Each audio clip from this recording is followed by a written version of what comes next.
प्रभू रामचंद्रासारखा देव नाही एक, प्रभू रामचंद्रासारखा मित्र नाही दोन, प्रभू रामचंद्रासारखा शत्रू नाही तीन, प्रभू रामचंद्रासारखा पती नाही चार, आणि प्रभू रामचंद्रासारखा पुत्र नाही पाच. तुम्ही प्रभू रामचंद्राचं चरित्र पहा.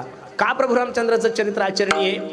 रामायणामधला एक गोड प्रसंग आहे, लक्ष देऊन ऐका. प्रभू रामचंद्र लक्ष्मणजी रस्त्याने जात असताना जनकपुरीमध्ये गेल्यानंतर तुम्हाला प्रभू रामचंद्राच्या विवाहाचा इतिहास सर्वांना ज्ञात आहे. दुसऱ्या दिवशी विवाह होणार, त्याच्या आदल्या दिवसाची रात्र लक्ष्मणजी प्रभू रामचंद्राची पायाची सेवा करत होते.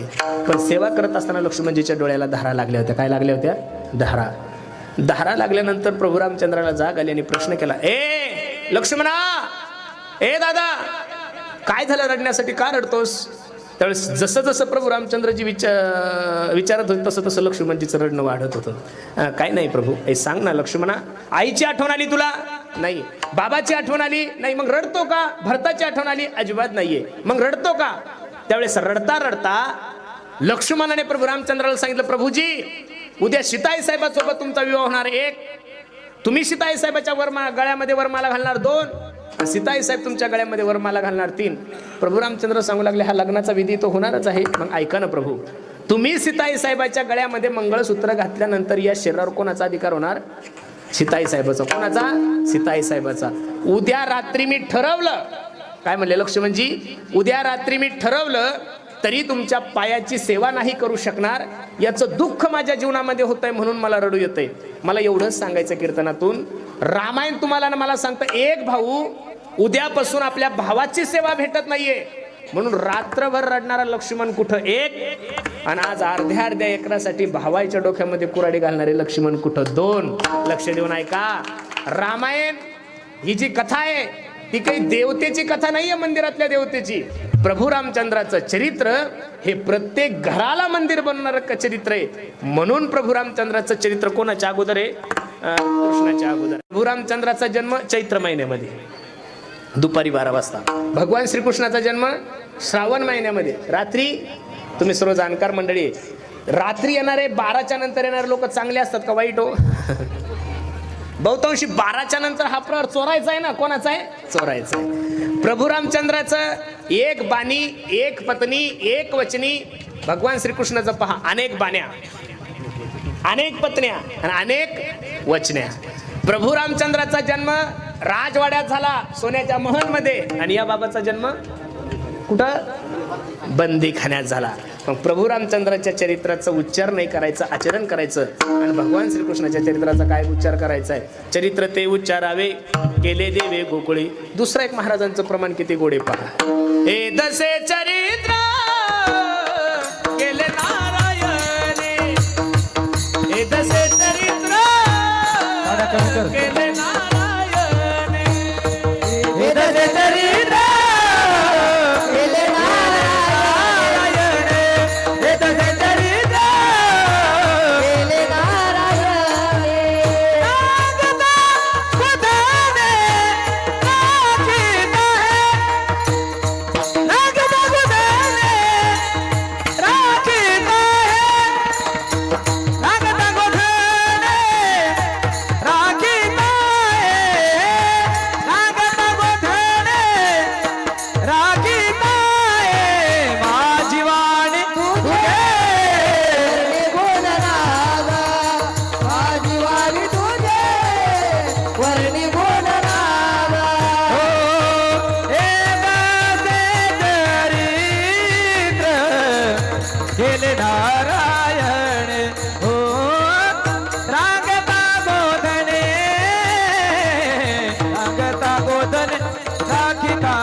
नारायणे. रांगता गोधने राखीता हे माझी वाणी तुझे वर्णे गुण नाम, ऐसे देही प्रेम काही कळा. भगवंताच्या अवताराचा इतिहास तुम्हा सर्व ज्ञात आहे. यदा यदा ही धर्मश ग्लानिर्भवति भारत अभ्युत्थानम धर्मशतदात्मानं सृजाम्यहं परित्राणाय साधूनां विनाशाय च दुष्कृतां धर्म संस्थापनार्थाय संभवामि युगे युगे. या श्लोकाचं भाषांतर करत असताना तुलसीदासजीने किती गोड वर्णन केलंय पहा. जब जब होए धर्म की हानि, बाढ़ही असुर अधम अभिमानी, तब तब धरी प्रभु विविध शरीरा हरही कृपा निधी सज्जन पीरा. ज्या ज्या वेळेस या धर्मावर ग्लानी येते, ज्या ज्या वेळेस या धर्मावर संकट येते, त्या त्या वेळेस माझा जगाचा मालक काय घेतोय? अवतार घेतोय. प्रमाण धर्मरक्षा वया अवतार घेशी आपुल्या पाळीसी भक्तजना. आणि द्वापार युगाची परिस्थिती तीच आहे. थोडं लक्ष द्या माझ्याकडे. तुम्ही जेवढं लवकर लक्ष द्याल तेवढी लवकर पंगत बसला. महिला मंडळी थोडं लक्ष द्या माझ्याकडे. द्वापार युगाची परिस्थिती तीच आहे. कंस दंतवक्र शिशुपाळ यांचा एवढा सुळसुळाट झाला आणि पाप वाढल्यानंतर सर्वात मोठं दुःख ज्या व्यक्तीला होतं त्या व्यक्तीचं नाव आहे पृथ्वीमाता. काय? पृथ्वीमाता. पृथ्वीमाता रडायला लागली आणि ब्रह्मदेवाकडे गेली. ओ ब्रह्मदेवा, पापी जे अभक्त दैत्य जे मातले धरणीसी झाले ओझे त्यांचे. दिदलासे त्रास ऋषी मुनी सकळा न पूजिती कोणी देवा एक राहिले यज्ञ मोडिले कीर्तन पळाले ब्राह्मण दैत्याबेने. ओ ब्रह्मदेवा, वत्सरूपी पृथ्वी ब्रह्म्यापाशी जाय नेत्री वाहे तो सांगत असे. पृथ्वी मातेनं गायीचं रूप धारण केलंय आणि कोणाकडे गेली? ब्रह्मदेवाकडे. ओ ब्रह्मदेवा, त्या राक्षसाच्या भीतीने कीर्तन होत नाहीये, त्या राक्षसाच्या भीतीने ब्राह्मण देवता यज्ञ करत नाहीये. काहीतरी पर्याय याच्यातून काढा. ब्रह्मदेव म्हणले, हे बघा सर्व गोष्टी भगवान विष्णूच्या हातात आहे, माझ्याकडे काय आहे? सगळेजण भगवान विष्णूकडे गेले. स्तुती सुरू केली. शशंक चक्रम सक्रीत कुंडलम सपीत वस्त्रम सरशिरो यक्षणम सहार वक्षस्थल कस्तु श्रियम नमामि विष्णुम शिरसा चतुर्भुजम श्री अनंता मधुसूदना पद्मनाभा नारायणा जगव्यापका जनार्दना आनंदगणा विनाशा सकळ देवा आदिदेवा. आणि खरं सांगू का, मानवाला सगळ्यात मोठं जर प्रिय काय असेल तर माणसाची स्तुती. महाराज काय स्तुती आहे. एक नंबर गदा माणूस असू द्या आपल्या गावामध्ये, किती एक नंबरचा खानदानी गदा असू द्या, आपण फक्त त्यांना म्हणा, ओ शेठ तुमच्यासारखा माणूस या दाऊदपूरमध्ये नाहीये. महाराज ते 25,000 रुपये देऊन कॉपी पासतो तुम्हाला. किती? मग मला एवढंच सांगायचंय, याच तोंडानं आपल्याला चांगलं बोलायचं आणि याच तोंडानं आपल्याला काय बोलायचंय? वाईट बोलायचं. मग होईल तोपर्यंत चांगलंच बोला ना. माफी मागून एक वाक्य बोलतो, राग नका येऊ देऊ. खरं सांगा, पुढारी लोक कामं करतात का गोड बोलतात? हो हा पुढारी लोक कामं करतात का गोड बोलतात? मग त्यांचा तेवढा जरी गुण आपण घेतला जीवनात काहीच कमी पडणार नाही ना आपल्याला. काही म्हणलं तरी होच म्हणायचं, नाही म्हणायचं नाही. काही म्हणलं तरी होच. एका गावामध्ये एक मंत्री महोदय आले. ओ साहेब, परिस्थिती खराब आहे आमच्या गावची, पिण्याच्या पाण्याची व्यवस्था नाही हो, लोक आजारी पडतात. मंत्री महोदय सांगतात, एक पाण्याची टाकी एक विहीर मंजूर. आता याला मंजूरच करायची, द्यायची थोडी होती काही. दुसरा एक 80 वर्षाचा म्हातारा उतला. ओ साहेब, 7वी पर्यंत शाळा आहे, 7वीच्या नंतर पोरांना 10 किलोमीटर पायी जावं लागतो. चिखल आहे, पाऊस आहे. एखादी 10वी 12वी पर्यंत एखादी जिल्हा परिषदची शाळा मंजूर. एक दुसरं उठलं ते म्हणलं, साहेब आमच्या गावात सगळं आहे पण जिओला रेंज नाही. एखादं जिओचं टावर मंजूर. फक्त मंजूरच करतात, द्यायचं पण होतं म्हणतात. एक 90 वर्षाचं म्हातारी काठी टेकवत आलं आणि त्या साहेबाला म्हणलं, साहेब तुमच्या आशीर्वादाने आमच्या गावात सगळं आहे, फक्त एक नदी नाही. ते मंत्री महोदय म्हणले, मंजूर. आता नदी देता येत असती का? देता येत असती. तरी पण त्यांनी नाराज केलं का लोकायला? तसं या तोंडानं कोण साच आणि मवाळ मितुले आणि रसाळ शब्द जैसे कल्लोळ अमृताचे मधुरावानी ओठी मधुरावानी ओठी मधुरावानी ओठी मधुरावानी ओठी मधुरावानी ओठी मधुरावानी मधुरावानी ओठी मधुरावानी ओठी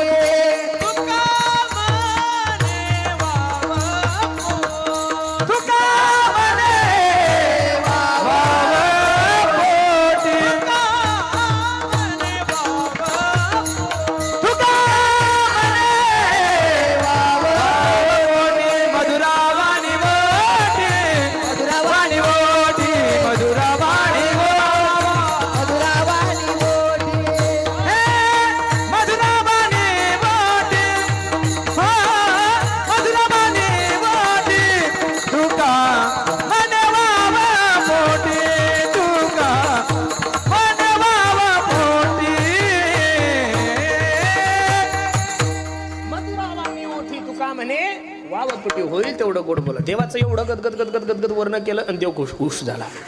देवानं सांगितलं, आकाशाची वाणी सांगे सकळासी तळमळ मानसे करू नका. ए देवानो, काळजी करू नका, देवकीच्या गर्भा येईल. लोक तर लागतील जवळ. एकटा माणूस पक्ष स्थापन करण अजिबात नाही. देवानं विचार केला, मी आशीर्वाद तर दिलाय. काय दिलाय? आशीर्वाद दिलाय. शेषाप्रती बोले लक्ष्मीचा तो बर, चला अवतार घेऊ आता. ओ शेषराव, अवतार घ्यायचा आहे आपल्याला. शेष म्हणजे लक्ष्मी म्हणजे कोण? शेष म्हणजे लक्ष्मीजीने हात जोडले. ओ देवा, मी सगळ्यांच्या नादी लागेल पण तुमच्या नादी लागणार. अहो मागच्या जन्मात मी तुमचा लहान भाऊ झालो. हो देवा, 14 वर्ष मला उपवास करावा लागला. किती वर्ष उपवास करावा लागला? रामायणामध्ये माया लक्ष देऊन ऐका, रामायणामध्ये खरा जर वनवास घडला असेल तर तो लक्ष्मणाला घडलेला आहे आणि उर्मिलेला घडलेला आहे. सीतेला वनवास घडला नाही. आम्ही आता कुठं चहा पाणी घ्यायला गेलो तर त्या मावश्या सांगतात, महाराज माझ्या पोरील ना सीतेसारखा वनवास आहे. माणिक भाऊ, सीतेसारखा वनवास आता आहे का कोणाला? हिच्या पोरीच्या बेनं सासून पाशी गेला असती. सीतेसारखा वनवास कुठं राहिला महाराज? तो काळ वेगळा होता. सासू पाहिली की सुनबाई थर थर थर थर थर थर कापत होती. हे 40 वर्ष अगोदर. आता सून पाहिली की सासू थर थर कापते. आताचा काळ वेगळा आहे. देवानं सांगितलं काळजी करू नका. देव म्हणले, अरे बाबा, मागच्या जन्मात तू लहान भाऊ होता, पूर्वी तू अनुज झालासी कनिष्ठ, सोशियल कस्टमर सवे, आता तू वडील होई बस. आता तू वडील होई बा सर्वज्ञा. आता तू वडील होई बा सर्वज्ञा. आता तू वडील होई बा सर्वज्ञा. आता तू वडील होई बा सर्वज्ञा. आली नवी आज्ञा तुझी मारे, आली नवी आज्ञा तुझी मारे. आता तू वडील होई बा सर्वज्ञा. आता तू वडील होई बा सर्वज्ञा. होई बा सर्वज्ञा. आता तू वडील होई बा सर्वज्ञ, पाळीला मी आज्ञा तुझी बारी. ए ऐक ना लक्ष्मणा, मागच्या जन्मात तू लहान भाऊ झाला म्हणून तुला माझं ऐकावं लागलं. आता तू वडील होई बा सर्वज्ञ, पाळीला मी आज्ञा तुझी बारी. ठरलं महाराज. वसुदेवा देत देवकी बहीण लग्नामध्ये विघ्न झाले. ऐका, कंसाची लाडकी बहीण वसुदेवाला दिली. कोणाला दिली? वसुदेवाला.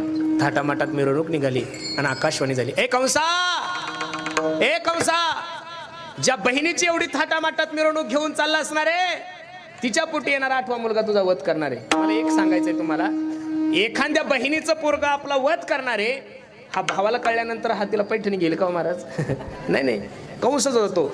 घेवनिया खडग मार, देवनिया खडग माराया धावला. देवनिया खडग माराया धावला. देवनिया खडग माराया धावला. हात तो धरिला वसुदेवे. हात तो धरिला वसुदेवे. हात तो धरिला वसुदेवे. घेवनिया खडग माराया धावला. हात तो धरिला वसुदेवे. वसुदेवाने हात पकडला. बे राजा आहे ना तू, महिलांची हत्या करतो, स्त्रीची हत्या करतो, ब्रह्मपातक लागल तुला. हिच्या पोटी येणारे मुलं तुला मारणार आहे ना, आम्हाला कारागृहामध्ये ठेव. ठरल्याप्रमाणे मी तुला पोरं आणून देतो. ठरलं महाराज. कारागृहामध्ये ठेवलं. 2-3 वर्ष वळाल्यानंतर सुंदर सारखं लेकरू झालं. आणि वसुदेवाने ते लेकरू घेतलं. कोणाकडे गेला? कंसाकडे गेला. कंसाने त्या लेकराकडे पाहिल्यानंतर कंस विचार करतो, मला तर 8वं मारणार आहे. पहिल्यानं काय केलं? किती मारणार आहे? 8वं मारणार आहे. पहिल्यानं तुला काय केलं? मला एवढंच सांगायचं तुम्हाला. कंस हा देव होता का राक्षस होता? हो, कंस राक्षस होता, तरी पण तो तुमच्या आणि माझ्यापेक्षा 1000 पट चांगला होता. याचं कारण कंस कमीत कमी जन्माला आलेले पोरं मारत होता. कंस कमीत कमी जन्माला आलेले पोरं मारत होता. आपण तर गर्भातल्या पोरी सुद्धा मारायला लागलो महाराज. प्रत्येक माणसाची धारणा अशी झाली की मला पोरगच पाहिजेत, पोरगच पाहिजेत, पोरगच पाहिजेत. पोरं काय दिवे लावतात मला अजून काही कळलं नाहीये. एक सांगू तुम्हाला, दशरथ माहिती आहे का तुम्हाला? तुमच्या दाऊदपूरचा नाही, प्रभू रामचंद्राचा बाप दशरथ. त्याला 4 पोरं होते, राम, लक्ष्मण, भरत आणि मग दशरथासारख्या बापाला जर पोराने पाणी पाजलं नाही तर आजकालच्या दशरथाने अपेक्षा करायची नाहीये. आपल्या ह्या चुकीमुळं,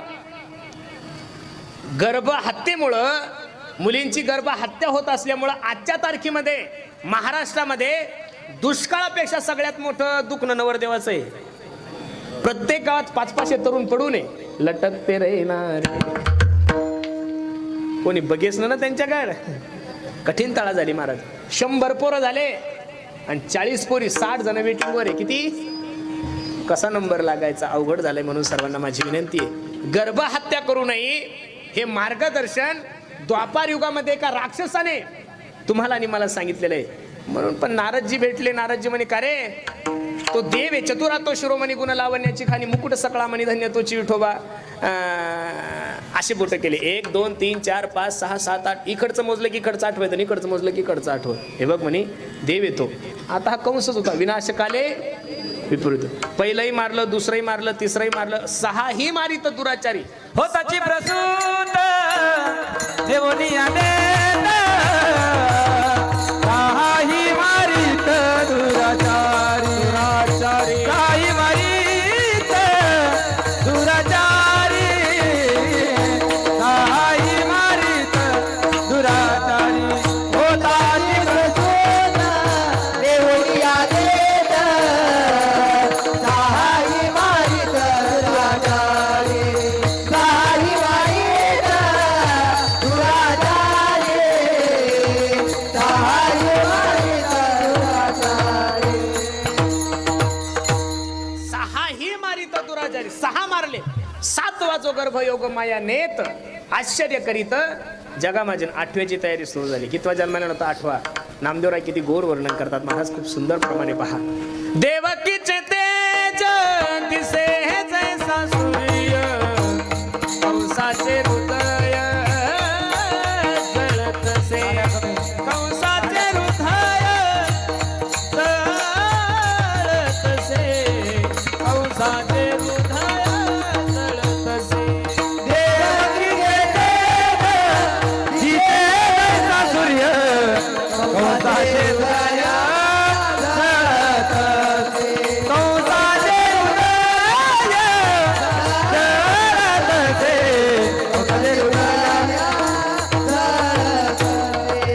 देवकीचे तेज दिसे जैसा सूर्य कंसाचे हृदय जळतसे.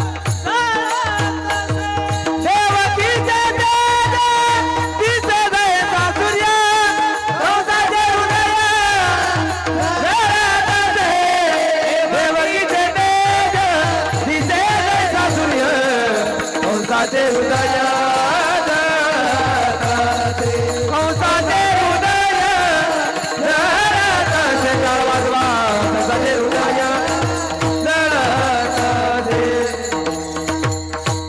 देवकीचे तेज दिसे जैसा सूर्य कंसाचे हृदय जळतसे.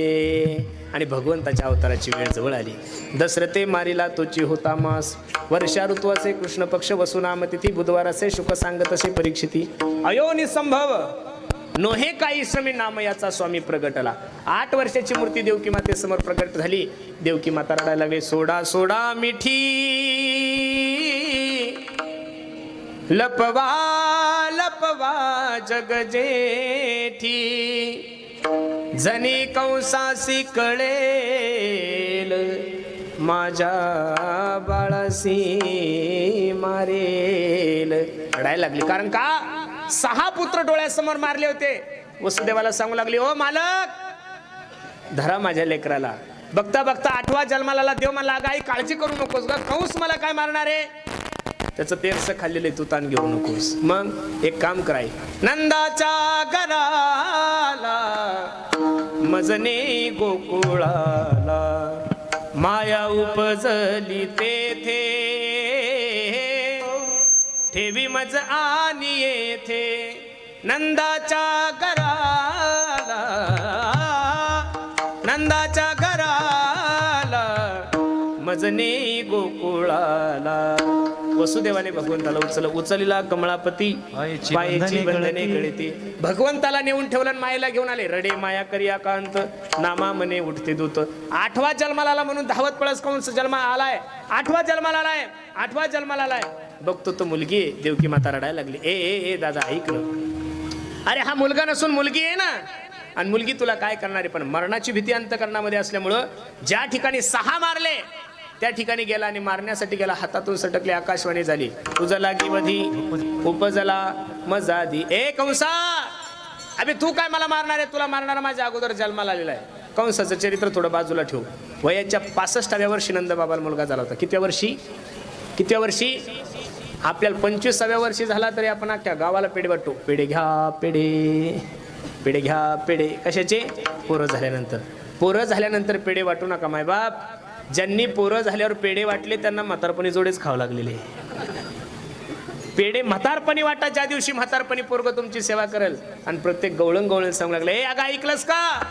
गवळण म्हणती, गवळण म्हणती, गवळण म्हणती, गवळण म्हणती, गवळण म्हणती, गवळणीला पुत्र झाला यशोदेला,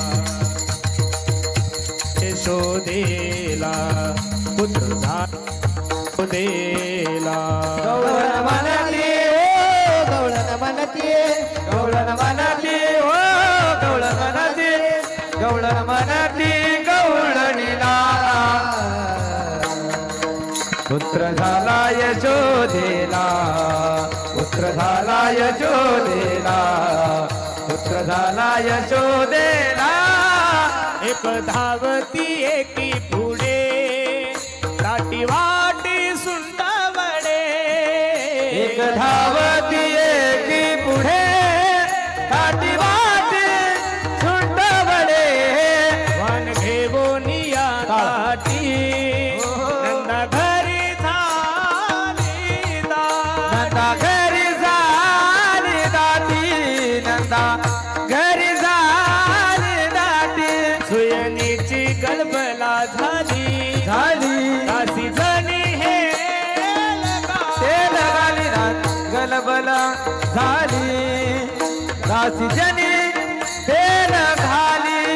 गवळण म्हणती, गवळण म्हणती, गवळण म्हणती हो, गवळण म्हणती, गवळण म्हणती, गवळणीला पुत्र झाला यशोदेला, पुत्र झाला यशोदेला, पुत्र झाला यशोदेला.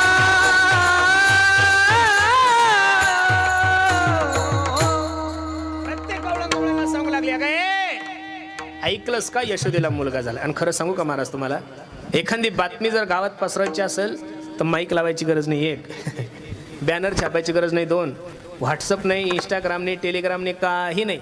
एखाद्या मायमाऊलीला जवळ घ्या, तिच्या कानात सांगता, बाई तुला म्हणून सांगते, कोणाला सांगू? अख्ख्या गावाला माहित होतं तरी शब्द हा शिल्लक राहतो, तुला म्हणून सांगते बाई, कोणाला सांगू? म्हणून चांगल्या व्यवहाराची गोष्ट कधीच माणसानं बायकोला सांगायची नाही. तू माणसाला असं का म्हणतात? धर्मराजांचा शाप आहे त्यांना. महिलांना धर्मराजाचं काय आहे? कर्ण ज्यावेळेस रणांगणात पडलाय, नाका तोंडातून रक्त येतं, शेवटचे श्वास मोजत आहेत, त्यावेळेस कुंती माता रडायला लागली. धर्मराजाने विचारलं, आई हा आपला शत्रू आहे, आपला दुश्मन आहे, आणि तो मरत असताना तू रडते का? त्यावेळेस कुंती आई साहेबांना सांगितलं, दादा तो तुमचा शत्रू नसून तो तुमचा मोठा भाऊ आहे. काय? मोठा भाऊ आहे. हे ऐकल्यानंतर धर्मराजाच्या डोळ्याला धारा लागल्या आणि धर्मराजा सांगतात, आई ही जर गोष्ट तू अगोदर सांगितली असती तर सूर्यासारखा पराक्रमी माझा भाऊ आमच्या हाताने गेला नसता ग. तू हे लपून ठेवलं ना, जा मी शाप देतो की याच्यानंतर महिलांच्या मनात कोणतीच गोष्ट राहणार, तुम्ही काहीही सांगा त्यांच्या मनात राहत नाही. म्हणून बहुतांशी काही गोष्टी त्यांच्यापासून लपून ठेवलेल्या चांगल्या. प्रत्येक गवळण सांगू लागले, एक धावती एकी पुढे, ताटी वाटी सुंटावडे. वन घेवोनिया ताटी, नंदा घरी झाली दाटी. आणि त्या गवळणी माझ्या जनाबाई होत्या. कोण होत्या जनाबाई? सुयनीची गलबला झाली, दासी जणी हेल गाली. हेल कळतं का? हेल आजी हेल, हा हे आजीला माहित असेल. नवीन पोरीला हेल कळत नाही, बेल कळत नाही, टेल कळत नाही. हेल म्हणजे काय? पूर्वी एखादी मुलगी बाळांतीन झाली की तिच्या गल्लीतल्या जेवढ्या काही मायमावल्या होत्या तेवढ्या काय करायच्या, हंड्यानं पाणी आणायच्या आणि तिच्या राजनात टाकायच्या. याला काय म्हणत होते आई? हेल. तुम्ही म्हणसाल महाराज आता ही पद्धत बंद झाली, कारण 100% 100% मुलींची डिलिव्हरी एक तर बीडला व्हायला लागली किंवा परळीला. मग पाणी घेऊन बीडला जातं का? आता दिवसांदिवस काय झालंय, वातावरणात बदल झालाय महाराज. काय झालाय? बदल झालाय. एक सांगू का तुम्हाला, दिवसांदिवस आता माणसाला मरण्यासाठी म्हातारा व्हायची गरज नाही माणिक भाऊ.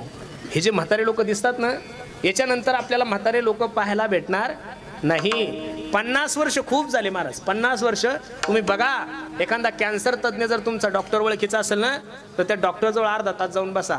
या देशाचा जर विचार करायला गेलो तर जेवढा निर्व्यसनी लोकांना कॅन्सर आहे तेवढा व्यसनी लोकांना नाहीये. काही लोक म्हणतात मसाल्याचं खाऊ नका मूळव्याध होतो. काय म्हणतात लोक? मसाल्याचं खाऊ नका मूळव्याध होतो. जे दररोज बोकडे खातात त्यांना काहीच नाही. आम्ही दुधाशिवाय दुसरं काही खात नाही. 4 ऑपरेशन झाले तरी मूळव्याध वरतोच होतं. नेमकं करायचं काय? मसाल्याचा आणि मूळव्याधाचा काही संबंध नाहीये. कारण की आता आपण जे खातोय ते जेवण नाहीच आहे. तुम्ही आम्ही जे खातोय ते विष खातोय. केळं सुद्धा संध्याकाळी कच्चा असलं सकाळी पिकतंय महाराज. टरबूज सुद्धा इंजेक्शनाशिवाय तयार होतात. आमचा एक छोटासा आश्रम आहे चोखोबरायचा. आमचे महाराज म्हणे आपल्याला मेथीची भाजी लावायची. मग मी मेथीचं रोप आणलं, मेथीची भाजी लावली. माझ्यासोबतच आमच्या शेतकऱ्यांनी लावली.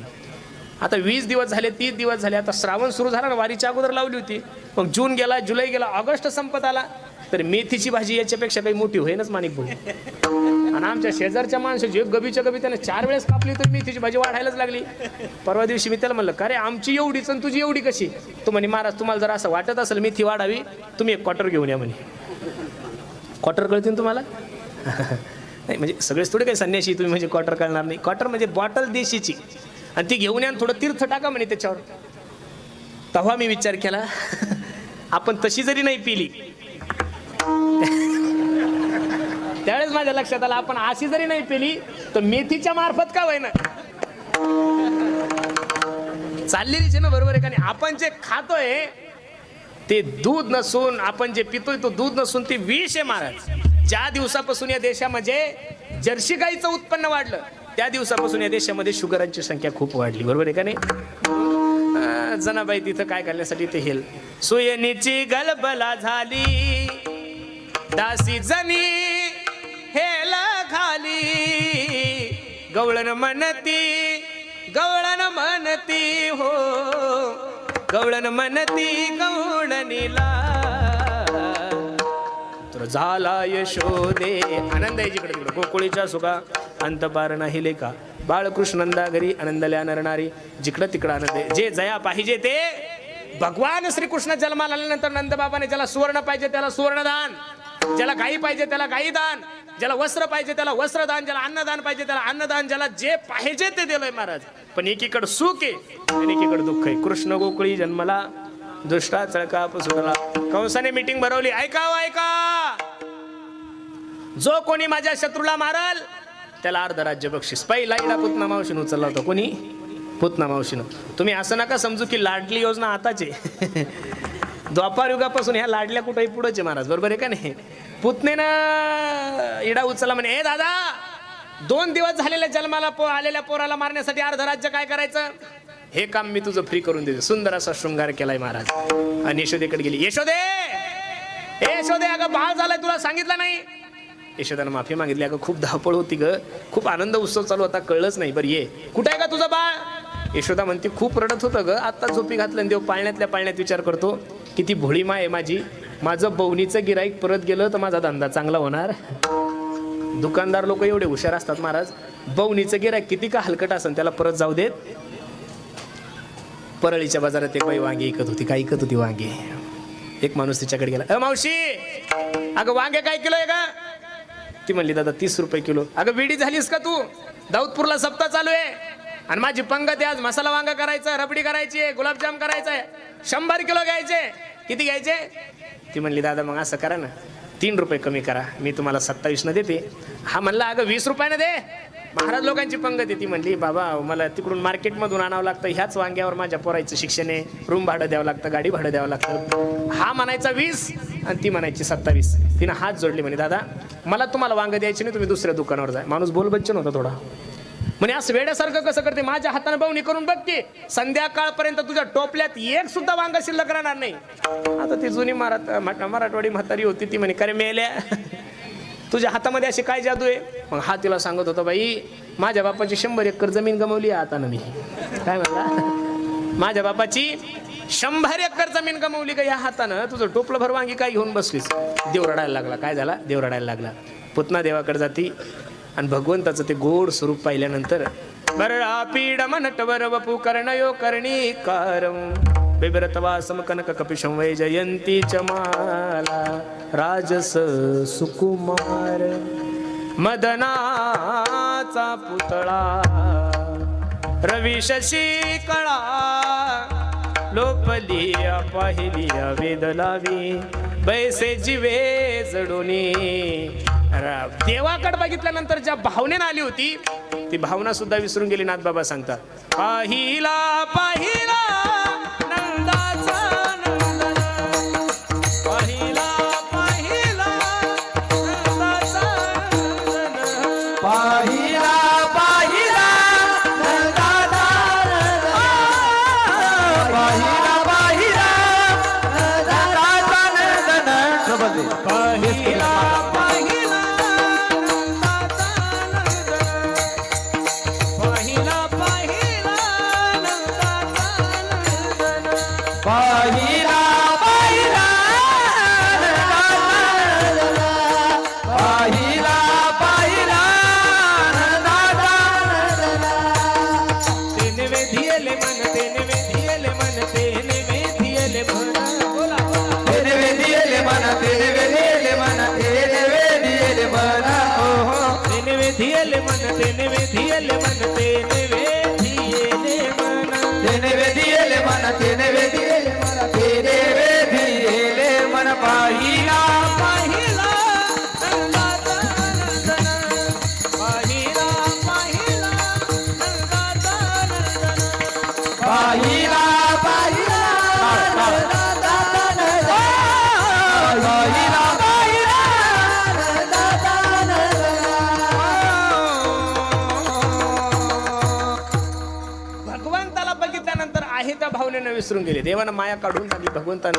पुतनेनं भगवंताला उचललं, दूध पेलय विष पेलय पंच प्राण ज्यावेळेस सोडायला लागली त्यावेळेस पुतना काय भरली. ए देवा सामुंच मुंचालमिती प्रभाश्रेणी स्विड्डमाला अखिल जीव मर्मिनी विवृत्त नेत्रे चरणो भुज महु प्रसन्न गात्रा श्रीपती रुरोदा. देवा सोड, देवा सोड. रोध करायला लागली. काय करायला लागली? धावा करायला लागली. देवा सोड. देव म्हणले हे बघ पुतणे पहिलं तर मी कोणाला धरत नाही, आणि एकदा का कोणाला धरलं तर मरेपर्यंत सोडत नाही. गोविंदा ए नमो नमा. आता पुतनाही मारली, माबळ भट्ट मारला, आग बग रिटा मारिला बाळपणी अवघी दैत्य खानी. भगवंताच्या चरित्रामध्ये राक्षसाचं जास्त वर्णन करत जाऊ नये. आता जगाचा मालक रांगायला लागला. किती गोड देवाचं वर्णन आहे.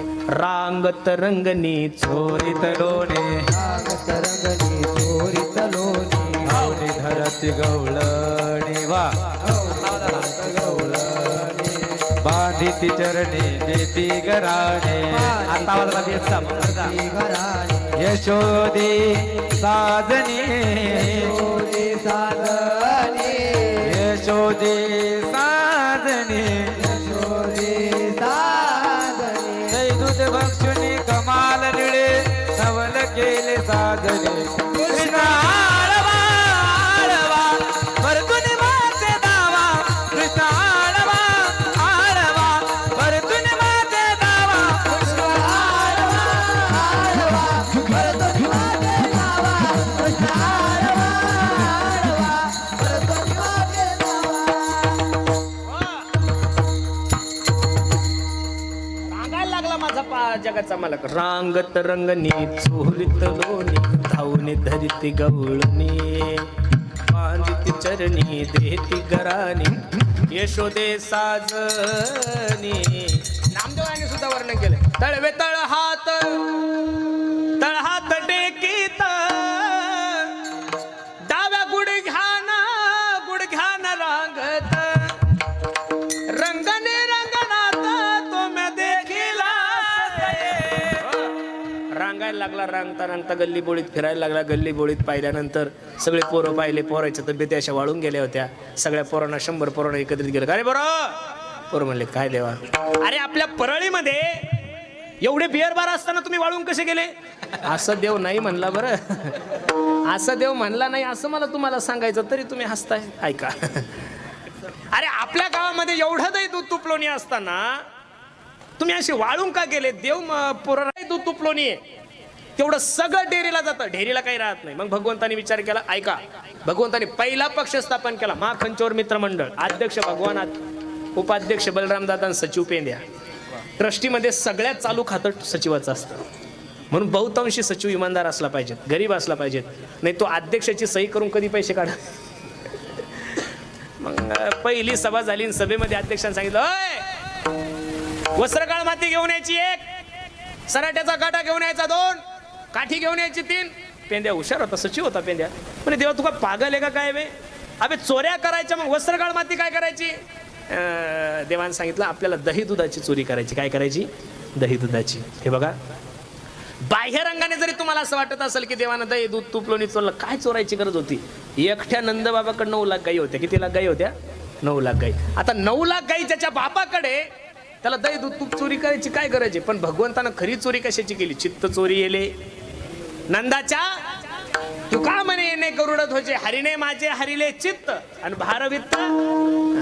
सर्वात मोठी चोरी जर कशाची केली असेल तर चित्त चोरी येले नंदाच्या नंदने.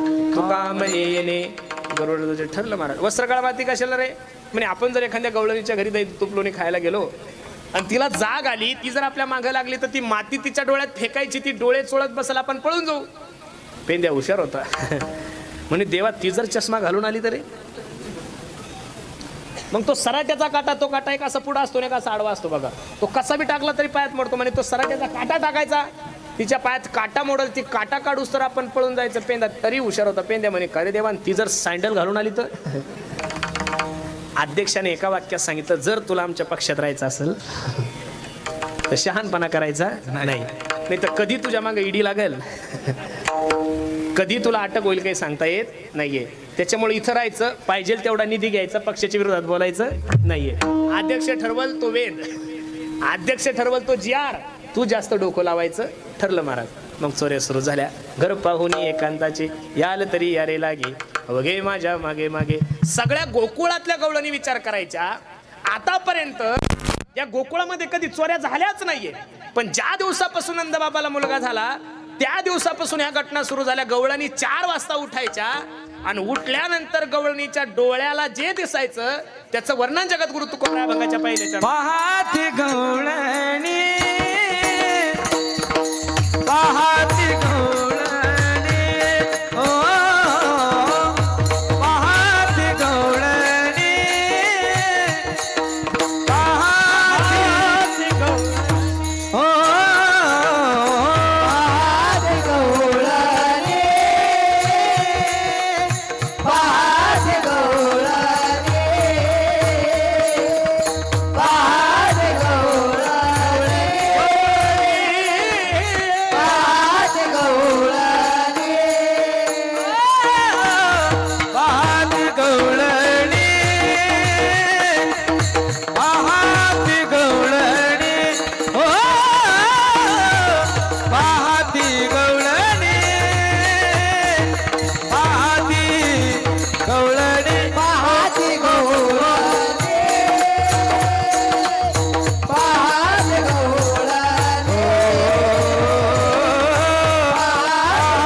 गवळणी, पाहाती गवळणी. तवती पालती दुधाणी, तवती पालती दुधाणी, तवती पालती दुधाणी, तवती पालती दुधाणी. म्हणती नंदाजिया मोरे, म्हणती नंदाजिया मोरे, ओ म्हणती नंदाजिया मोरे, म्हणती नंदाजिया मोरे, ओ गवळणी सकाळीच्या वेळेस आपल्याला 4 वाजता उठायच्या आणि गवळणीच्या दृष्टीत जे निदर्शनात यायचं गवळणी म्हणायच्या, पाहती गवळणी तवती पालती. सर्व दुधानी कशी राहायची, पालती राहायची, बरोबर आहे का नाही. आणि गवळणी विचार करायच्या, म्हणती नंदाची पोरी आजी चोरी केली खरे. कारण गवळणीला माहित होतं तया विना नासी नव्हे दुसरिया ऐसी. चोरी करतोय ना महाराज आपण. चोरू काय शकतो आपण, लोकांचा चारा चोरू शकतो, लोकांच्या शेंगा चोरू शकतो, लोकांच्या चपला चोरू शकतो. पण देवानं जी चोरी केली ती तुम्हाला आणि मला जमली. आणि 1947 पासून तर चोरीचे प्रकार एवढे वाढले बाबा बाबा बाबा, कोण काय चोरलं काही सांगता येत नाहीये. त्या बिहारमध्ये एकानं बैलाचा चारा चोरला होता महाराज, त्याचं नाव लालू प्रसाद यादव आहे. काय चारा कुठं माणसं खात असतात का हो, तरी त्या बैलांना चारा चोरला आहे. काय चोरती लोक सांगतात नाही, कोणी धरणं चोरतंय, कोणी चारा चोरतंय, कोणी रोड चोरतंय, कोणी काय चोरल. 1947 पासून लोकांना चपाती आवडत नाहीये, भात आवडत नाहीये, भाकर आवडत नाहीये. लोकांचा सगळ्यात मोठा आहार जो झालाय तो सिमेंट, गिट्टी, वाळू. हे बघा, मी नेहमी सांगत असतो, आता देव जर या महाराष्ट्रात आला, देव जर या देशात आला, त्यानं जर ठरवलं मला पंतप्रधान व्हायचं, मुख्यमंत्री व्हायचं, हा देश सुधारायचा, तरी शक्य होणार नाही. याचं कारण या देशाला जसं ब्लड कॅन्सर असतो ना महाराज, तसं भ्रष्टाचाराचं कलंक लागलेला आहे या देशाला. तो कितव्या टप्प्यातला कॅन्सर आहे माहितीये का? 3ऱ्या टप्प्यातला आहे. कितव्या? 3ऱ्या टप्प्यातला आहे. आपण भ्रष्टाचार करणं सोडू शकतो. आपण भ्रष्टाचार करणं सोडू शकतो. एका तहसीलदाराच्या आईची पुण्यतिथी माझं कीर्तन होतं. मी त्यांना प्रश्न केला, मला साहेब किती पेमेंट आहे तुम्हाला? म्हणे मला 70-80 हजार रुपये पेमेंट आहे. मला 70-80 हजार रुपये पेमेंट आहे साहेब, तुमची प्रॉपर्टी 100 कोटीची झालेली आहे. मग त्यांना खूप पश्चाताप वाटला. म्हणे मी माझ्या आईचा उत्सव एवढा मोठा करतोय, सगळ्या महाराज लोकांना कपडे, 5000 लोकांना जेवण. म्हणले बघा, तुम्ही इथं किती जरी तुमच्या आईची पुण्यतिथी केली, सर्व काही केलं, तरी पण तुम्हाला पापच लागलं, कारण तुम्ही लोकांचा पैसा लुबाडताय ना. ते ऐकल्यानंतर त्याला एवढं वैराग्य झालं, तो रडायला लागला आणि त्यानं त्या दिवशी आईची शपथ घेतली. म्हणे महाराज, याच्यानंतर मी मरेपर्यंत 1 रुपया सुद्धा फुकटचा कधी खाणार नाही. पण म्हणे महाराज तुम्हाला सांगू का, मी घेणं सोडू शकतो म्हणे, पण देणं नाही सोडू शकत. कळलं का तुम्हाला? घेणं तुमच्या माझ्या हातात आहे, पण मला जर एखादं काम करायचं असेल तर मला दिल्याशिवाय माझं काम होत नाही. आजपासून तर इथेपर्यंत हा सगळ्यात मोठं काय लागलेलं आहे, कीड लागलेलं आहे. मलाही त्याची माहिती नव्हती. माणिक भाऊ, आपल्या आश्रमाला 10 लाखाचे गट्टू आले एका ठिकाणून, एका घेतले माणसाकडून. आता माझ्या डोक्यात फक्त 10च लाख होते ना, मला काय माहिती एवढे गळत गळत येत, गळत गळत गळत गळत गळत माझ्याकडे फक्त 5.5 लाख आले. किती? 5.5. आता त्याच्यात गट्टू किती बसवायचे हा मोठा प्रश्न आहे. बरोबर आहे का नाही? असंच जर चालत राहिलं तर कसं होणार महाराज? विठ्ठल विठ्ठल विठ्ठल विठ्ठल विठ्ठल कुंडली कमरधारी विठ्ठल श्री ज्ञानदेव तुकाराम पंढरीनाथ भगवान की जय, महाराज की जय, महाराज की जय. विचार केला, तया बिना नासी नव्हे दुसरी आहे, याच्याशिवाय ही चोरी कोणी करूच शकत नाही. सगळ्या गावातल्या गवळणी एकत्रित झाल्या. त्या म्हणे अगं ए, त्याला काय दोष देता म्हणे, याला सगळ्यात कारणीभूत जर कोण असेल तर तुकाराम महाराज. कोण आहे? तुकाराम महाराज. का?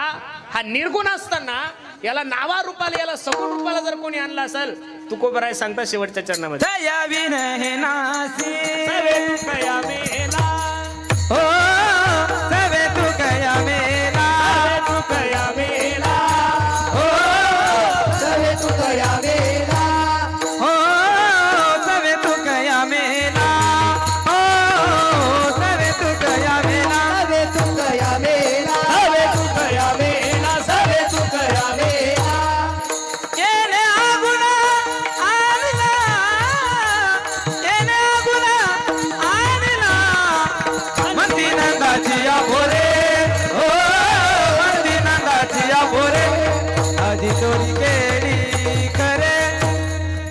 सवे तू कया मेला त्याने अगुण आणला. निर्गुण असणारा जगाचा मालक, रंग नाही, रूप नाही, नाही वर्ण छाया, निर्गुण निराकार तुची रघुराया, मय गुलाम मय गुलाम मय गुलाम तेरा.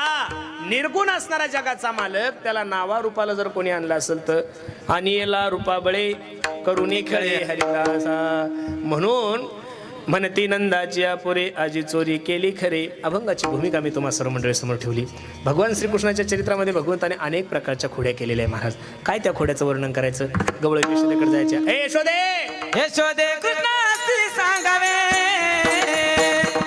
यशोदे कृष्णासी सांगावे, गोकुळी राहावे का जावे, गोकुळी राहावे का जावे, गोकुळी राहावे का जावे, गोकुळी राहावे का राहावे, गोकुळे राहावे का राहावे, गोकुळे राहावे का राहावे.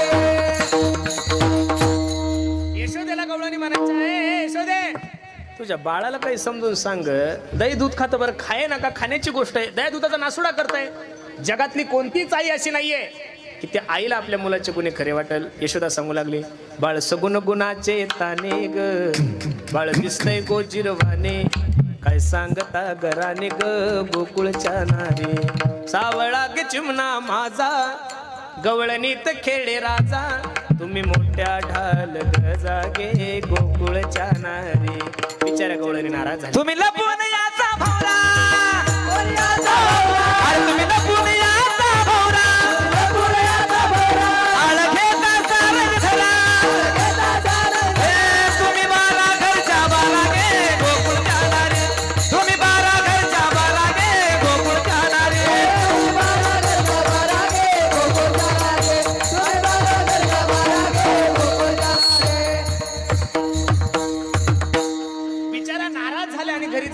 शेवटच्या कोपऱ्यामध्ये एक गवळण राहत होती.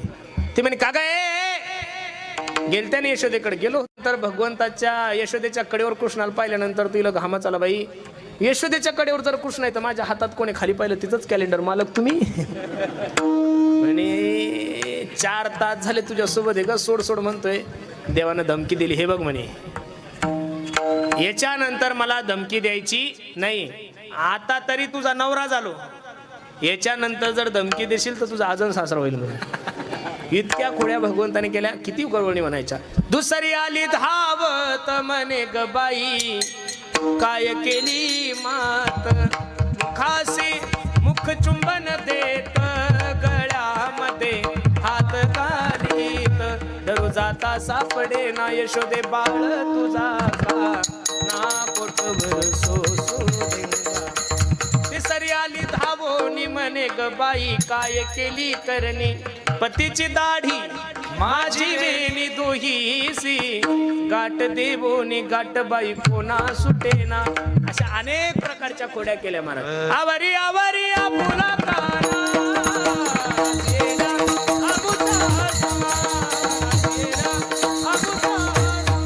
आवरी आवरी आपुला काना आवरी आवरी आपुला काना काना काना काना नासिया आपुच्या सुना नासिया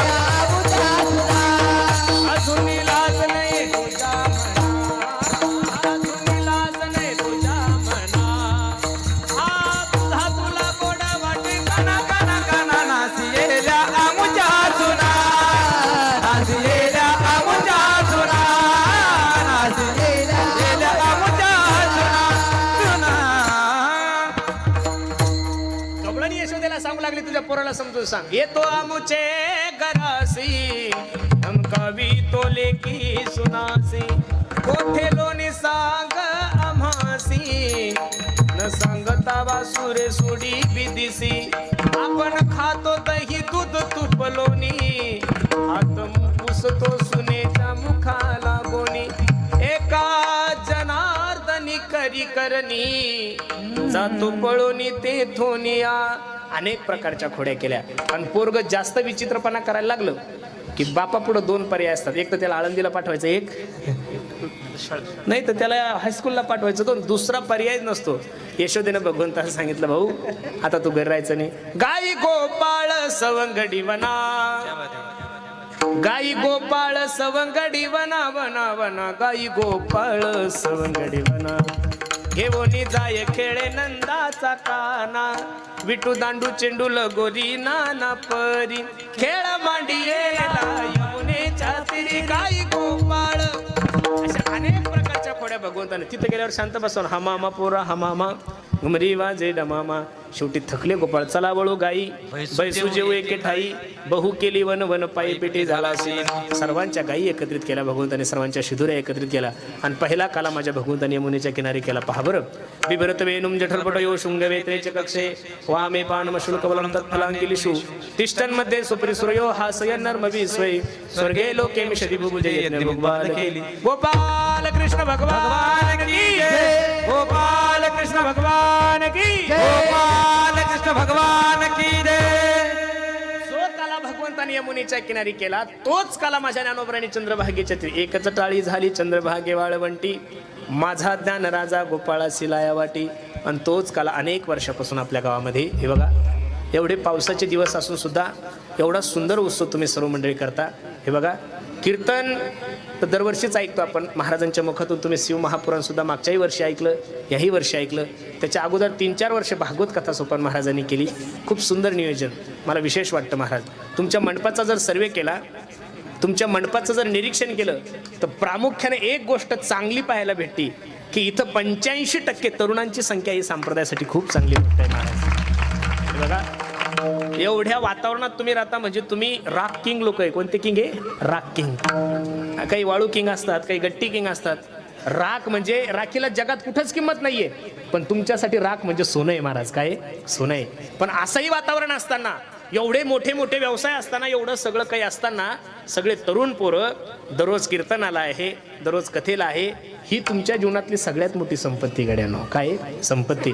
आनंद वाटतो हेवा वाटतो महाराजांच्या पंक्ती पाहिल्या की खरंच ना दररोज पंक्ती सोपानबान सांगितल्या.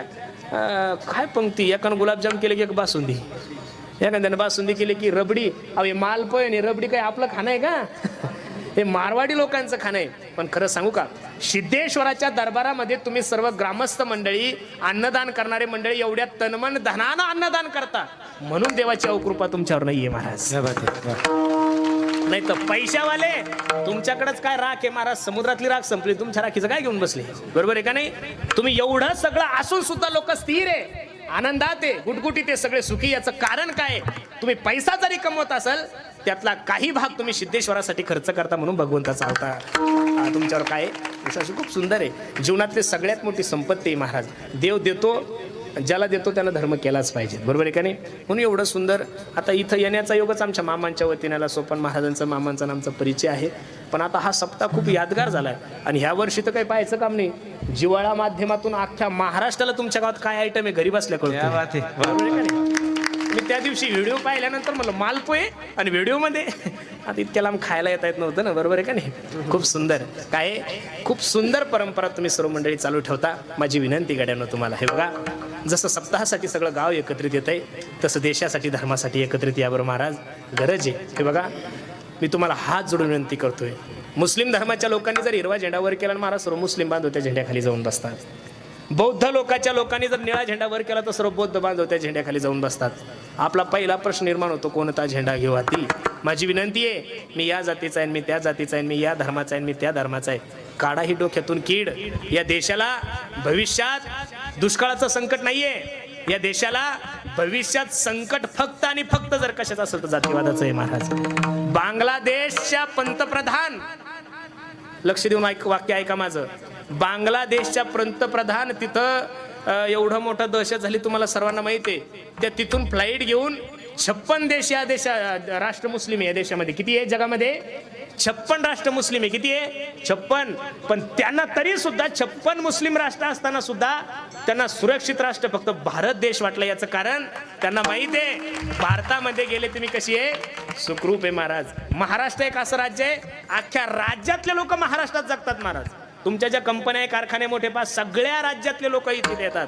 म्हणून आपण या देशाला आदर्श देणारे आहोत, या विश्वाला आदर्श देणारे लोक आहोत. म्हणून आपण सर्वांनी जर एकत्रित राहिलं, फक्त एक विनंती आहे, मी हिंदू आहे आणि हिंदुस्तान माझा देश आहे, अशी जर भूमिका सर्वांनी ठेवली तर निश्चित उद्याचे दिवस तुमच्या आणि माझ्यासाठी आनंदात आहे महाराज. सगळीकडेच हे वातावरण खराब झालंय. तुम्हाला काय सांगायचं आहे, ते राजकारणापुरतं ठीक आहे. आता ते सप्त्यात आलो माणिक भाऊ, बरं त्यातल्या त्यात सोपान महाराजांनी म्हणजे विलासराव गोपीनाथराव आहे. क्या बात, टाळी वाजवा.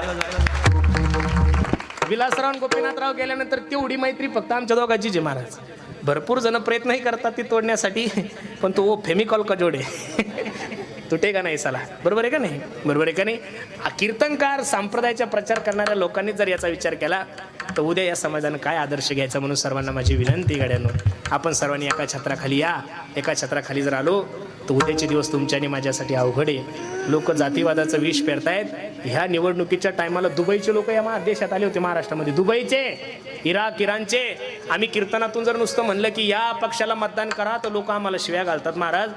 मदरसामधून फक्त एक फतवा निघाला की आपल्याला या पक्षाला मतदान करायचं, तर 100% मुस्लिम लोकांनी मतदान केलं. किती टक्के केलं? 100%. माझी तर सरकारला मी त्या दिवशी सांगितलं मुख्यमंत्री महोदयांना, जो मतदान करणार नाही त्याच्या सगळ्या सरकारी योजना काढून टाका. ज्या दिवशी देशातला प्रत्येक हिंदू मतदान करेल, ज्या दिवशी देशातला प्रत्येक हिंदू मतदान करेल, त्या दिवशी चांगलेच लोक सत्तेत येतील, गधे बाबूराव होणार नाही. त्याच्यासाठी आपण सुद्धा थोडं काय राहा, सावध राहा. उद्याचे दिवस आताच विचार करायचा असेल तर उद्याचे दिवस तुमच्याने माझ्यासाठी संकटात आहे. धर्म जगला तर तुम्ही जगसाल, आता धर्मच नाही राहिला तर काय जगणार आहे तुम्ही? म्हणून धर्माला पहिलं प्राधान्य द्या. खूप सुंदर नियोजन तुम्ही सर्व मंडळी केलं. सर्वांना विनंती आहे, देशासाठी धर्मासाठी एकत्रित या. जीवनामध्ये व्यसन नका करू. दारू गांजा मत पियारो अक्कल हो जाती है. एक नाही 2-2 लाख रुपयाचे मोबाईल घ्या. किती लाखाचे घ्या? 2-2 लाख रुपये. तुमच्या मानीला सोसल एवढं सोनं गळ्यात घाला, म्हणजे तुमच्या मानीला जेवढं वजन तोलल तेवढं सोनं गळ्यामध्ये घाला. हातात अंगठ्या घाला, कंबरपट्टा सुद्धा सोन्याचा करा. मी या मात्र घडी सोन्याची घ्या. पण तरुण पोरांनो माझी विनंती आहे, जीवनामध्ये व्यसन करून तुमचंही जीवन बर्बाद नका करू आणि दुसऱ्याचंही जीवन बर्बाद नका करू. या देशाला बांगलादेश पासून भीती नाहीये, नक्षलवाद्यापासून भीती नाही, आतंकवाद्यापासून भीती नाहीये. या देशाला सर्वात मोठी भीती जर कशापासून असेल तर फक्त आणि फक्त व्यसनापासून आहे. म्हणून तरुण पोरांनो जर जीवनामध्ये व्यसन नाही केलं ना, फॉर्च्युनर गाड्या काय घेऊन बसल्या, माझी तिच्छा आहे प्रत्येकाने लँड क्रुझर घ्या. काय आपल्याला काय घ्यायचं, राख इकली की गाडी, त्याला काय ताण आहे. आपल्याला का उसने थोडी घ्यायचे कोणाकडून. चांगल्या गाड्या घ्या, बंगले बांधा. परळीत जर समजा अशी पैज लागली की परळीमध्ये कोणत्या गावात सर्वात सुंदर घर आहे तर त्यात आपल्या गावाचं नाव निघलं पाहिजे. परळीमध्ये सगळ्यात जास्त गाड्या कोणत्या गावात आहे त्या गावात आपल्या गावाचं नाव निघलं पाहिजे. आणि परळीत सर्वात जास्त निर्व्यसनी मुलं कोणत्या गावाचे असं जर परीक्षण झालं तर पहिलं गावाचं नाव आपल्या राहिलं पाहिजे की दाऊदपूरमध्ये सर्वात जास्त निर्व्यसनी मुलं आहेत. आणि ही जर संपत्ती तुम्ही सांभाळली तर जीवनामध्ये तुम्हाला कोणत्याच गोष्टीची कमी पडणार नाही. म्हणून खूप सुंदर नियोजन तुम्ही सर्व मंडळींनी केलं. काय आभार मानायचे महाराज. जे जया पाहिजे ते कीर्तनकार, गायक, वादक मंडळीचे लाड पुरवणारे तुम्ही मंडळी आहात. म्हणून तुम्हाला द्यावे तेवढे धन्यवाद. सोपान दादांमुळं तुमच्या सर्वांच्या दर्शनाचा योग माझ्या जीवनामध्ये आला. खरं सांगा बरं, एक महाराज कुठं 8-8 वर्ष कथा करत असतो माणिक भाऊ. 8 वर्ष कथा करून सुद्धा तुम्ही लोक त्या माणसावर प्रेमच करतात. प्रेम करण्यासारखा माणूस येतो, बरोबर आहे का नाही. आमच्या दोघांचं ठरलेलं एकानं दाबायचं आणि एकानं उकलायचं. आता आपला स्वभाव वेगळा आहे, त्याचा स्वभाव वेगळा आहे.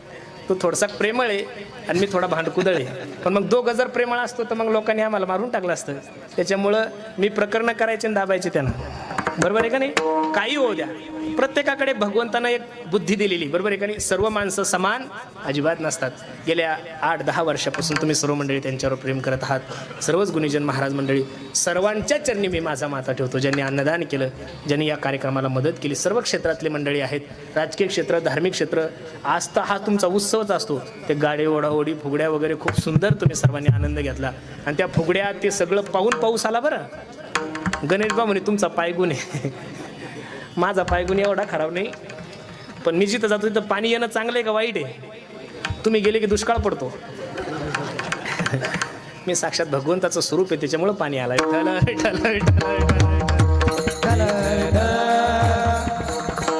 सर्वच मंडळी, तुम्ही सर्व मंडळींनी खूप सुंदर नियोजन केलं. सर्वांच्या चरणी मी माझा माथा ठेवतो. त्यामध्ये आमचे सरपंच असतील, आमचे मामा, एकदम घरच्या कुटुंबासारखं, जसं लेकरं मायबाप लेकरायला जीव लावतात तसं हे कुटुंबाने सर्वच महाराज मंडळीची सेवा केली.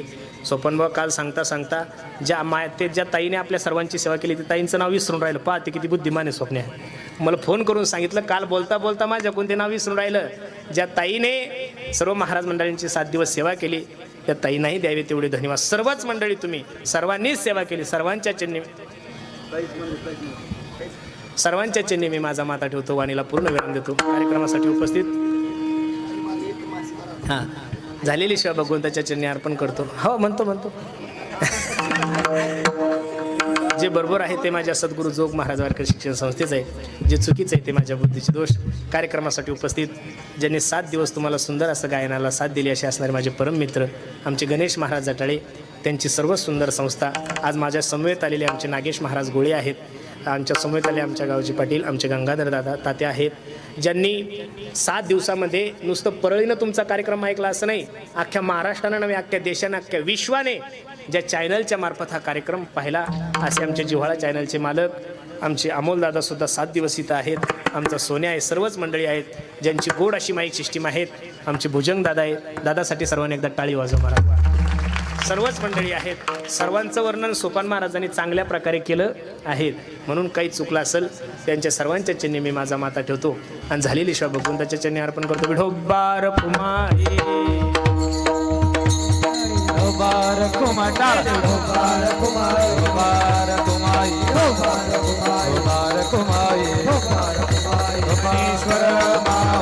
ज्ञानराज माऊली तुकाराम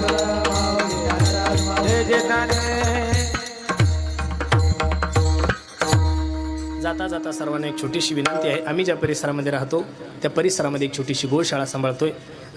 तुम्ही म्हणसाल महाराज काही पैसे बिशे मागता का? पैसे फक्त कीर्तनाचेच घेतो बरं माणिक भाऊ, बाकी कोणाकोण दक्षिणा घेत आपल्या राशीत नाहीच येते, बरोबर आहे का नाही. म्हणून सुंदर अशी गोशाळा आहे. 40-50 गायी आहे. तुम्हाला माहीत असेल. तुम्ही सर्व गाव मिळून एवढे आयटम करता. आमचे दररोज 20-20, 10-10 हजार लोकांना आमच्या आश्रमावर सुद्धा तेवढेच आयटम असतात. सोपान महाराजांना माहिती आहे कीर्तनाचा पैसा जरी येत असेल तर त्यातला 80% पैसा हा धर्मासाठीच जातो.